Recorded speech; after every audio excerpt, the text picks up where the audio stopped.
In today's video, I'm going to teach you how to fix Microsoft Copilot not working on the web. If Copilot isn't loading, feels unresponsive, or certain features won't appear, follow along and we'll walk through reliable fixes in a clear, safe order. First, open your preferred browser and head to the official Microsoft Copilot website. Give the page a moment to load and make sure your internet connection is steady. If the page stalls, try a simple refresh to confirm it's not a momentary hiccup. Starting here helps you verify that the service is reachable before changing anything else. Next, sign out of Copilot and then sign back in. Click your profile icon in the top corner, choose Sign Out, and then sign in again using your Microsoft account. This quick reset can clear expired sessions or token issues that quietly break features without any obvious error.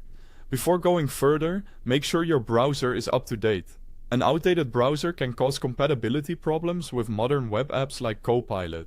Check your browser's About or Help section for updates, install the latest version, and fully restart the browser to apply changes.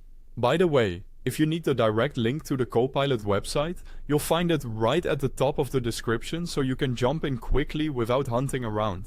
If issues persist, clear your browser cache. Open Settings, go to Privacy and Security, then clear browsing data. Select cached images and files and cookies. Keep in mind that clearing cookies signs you out of most sites, so be ready to sign back into services you use. Once cleared, reload the Copilot website and test if features return.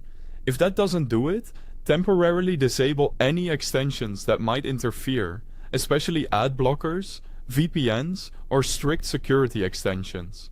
These can block scripts or content Copilot relies on. Toggle them off, refresh the page, and see if Copilot works normally. If it does, re-enable extensions one by one to identify the culprit. Still stuck? Restart your computer. A fresh boot clears temporary glitches, memory conflicts, and background processes that might be blocking connections or causing the browser to misbehave. And if Copilot still isn't working after all these steps, visit Microsoft support for personalized assistance. Have any error messages or screenshots ready to speed things up. That's it. Work through these in order and you'll resolve most Copilot issues quickly. If this helped, please like and subscribe, and check the description for the Copilot link. Thanks for watching.